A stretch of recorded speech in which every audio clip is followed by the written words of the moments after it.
ये महज 2 तारीखें नहीं बल्कि इतिहास के पन्नों में दर्ज होने वाले वो लम्हे हैं जिनका इंतजार सनातन प्रेमियों को सदियों से था। जिस तरह से अयोध्या में भव्य राम मंदिर के निर्माण का रास्ता साफ हुआ,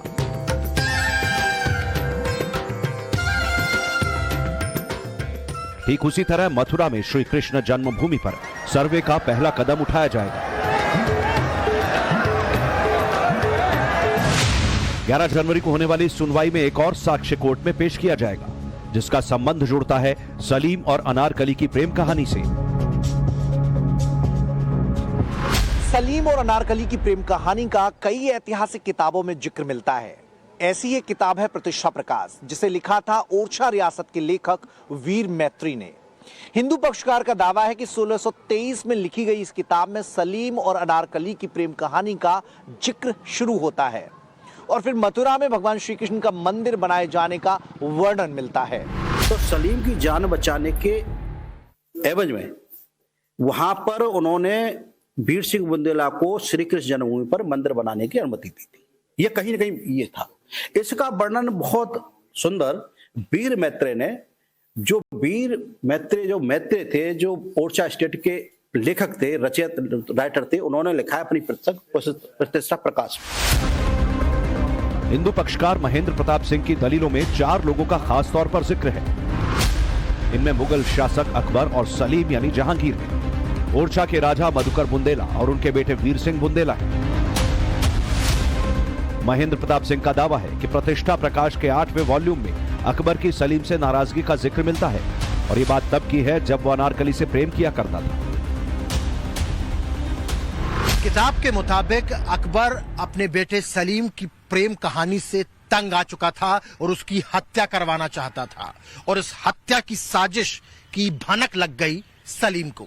उसके बाद सलीम वहां से फरार हो गया और उसने ओरछा के राजा मधुकर बुंदेला के पास जाकर शरण ली। इसी किताब के मुताबिक यह भी बताया गया है कि कैसे 1573 ईस्वी में अकबर ने ओरछा पर आक्रमण करने का भी निर्णय किया था। अकबर की सेना ओरछा पहुंची जरूर, मगर वहां हार का सामना करना पड़ा। किताब में वर्णन है कि तब के ओरछा के राजा ने भैंसों के सींग में मशाल फिट कर दी और फिर अकबर के उस कैंप में भेज दिया जहां सैनिक और शस्त्रागार मौजूद थे।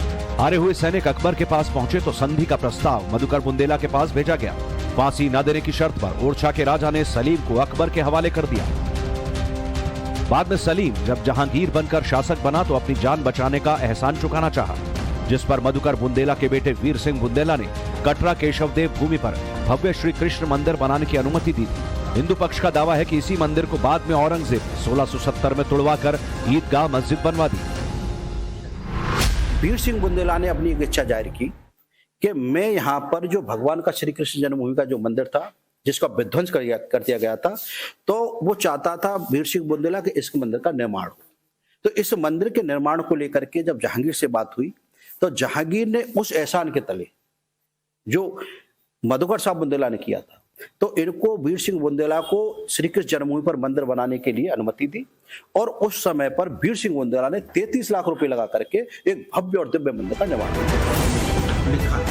क्योंकि वीर मैत्री जो थे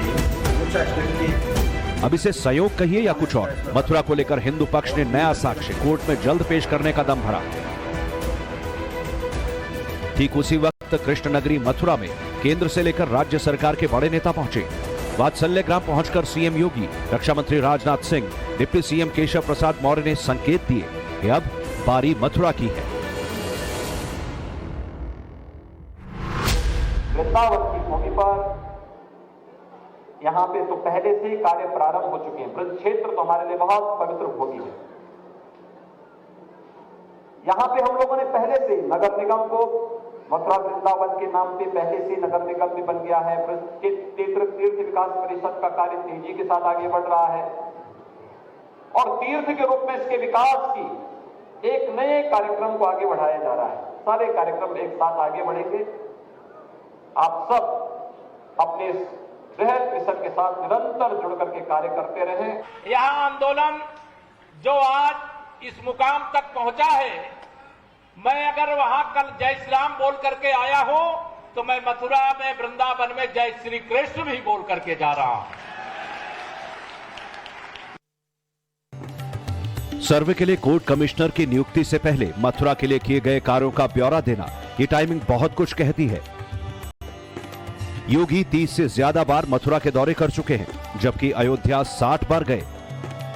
नए साल पर योगी अयोध्या में थे तो नए साल पर ही देश भर में राम मंदिर के दर्शनों के लिए निमंत्रण पत्र और पीले चावल बांटने का दौर शुरू हुआ।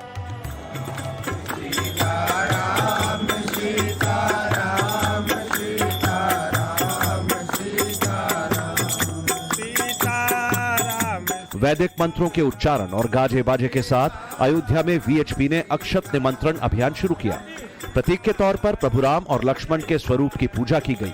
22 जनवरी की प्राण प्रतिष्ठा के लिए जो घर घर जाकर अक्षत देने का कार्यक्रम वो शुरू हो चुका है। खुद चंपत राय जो है आपको तस्वीरों में नजर आ रहे होंगे और ये वाल्मीकि बस्ती, और आप देखिए न सिर्फ अक्षत दिया जा रहा बल्कि निमंत्रण जो है वो तीर्थ क्षेत्र की तरफ से दिया जा रहा है और लोगों से कहा जा रहा है कि 22 जनवरी को वो अपने आसपास के मंदिरों में जो है इकट्ठे होकर बड़ी टेलीविजन स्क्रीन पर जो है वो प्राण प्रतिष्ठा का कार्यक्रम देखें और शाम को दीपावली का कार्यक्रम भी करें, जिस तरह से अयोध्या को दीपावली की तरह सजाया जाए। निमंत्रण के रूप पर और यह पत्रक जो बना है मंदिर की जो ऊंचाई है, जिस वर्गाकार में बना है वो समस्कृत में दर्शाया गया है और मंदिर का एक कार्ड भी ये दिया जाएगा डोर टू डोर, हर घर पर ये दे करके, और हम सभी लोग उनको आह्वान करेंगे कि आप सभी लोग अपने घरों में निकल करके और अपने दरवाजे पर बाकायदे रंगोली बना करके, दीप जला करके और भगवान श्री राम के प्रतिष्ठा महोत्सव को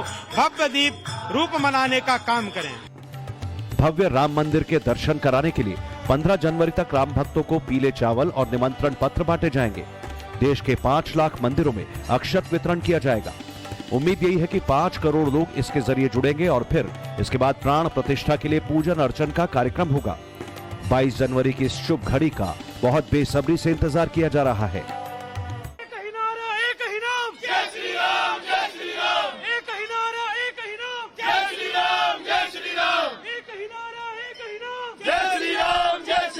रामलला अपने कर्म प्रेम में विराजेंगे, उसको लेकर के पूरे हिंदुस्तान में उत्साह है। और मैं आपको तस्वीरें दिखा रहा हूँ जयपुर के गणेश मंदिर की ये तस्वीरें हैं, जहाँ पर पीले चावल लेकर सबसे पहले गणेश जी को, विघ्नहर्ता गणेश जी को, शुभ मंगल करता गणेश जी को पीले चावल दिए जा रहे हैं। विश्व हिंदी परिषद के तमाम कार्यकर्ता जो यहाँ पर हैं और बैंड बाजे के साथ ये कार्यक्रम की शुरुआत हुई है।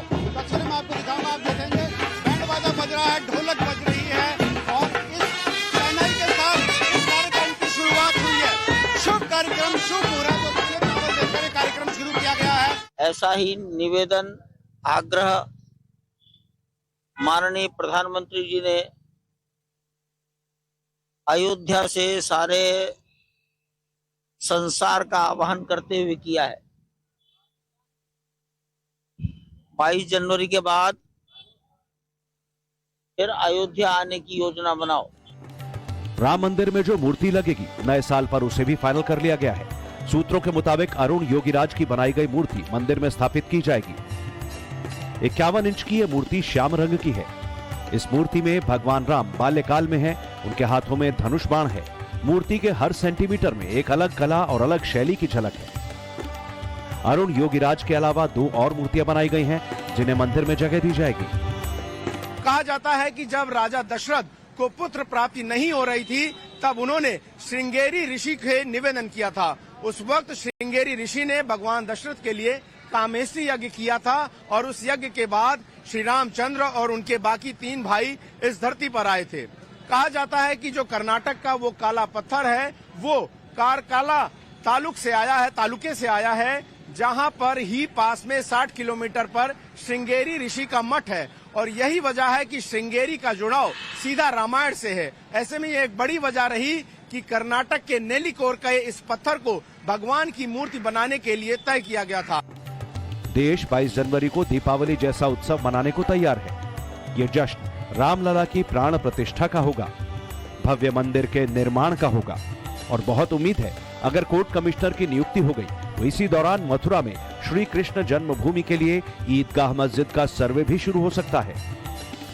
अयोध्या से गौरव श्रीवास्तव के साथ ब्यूरो रिपोर्ट, टाइम्स नाउ नव भारत।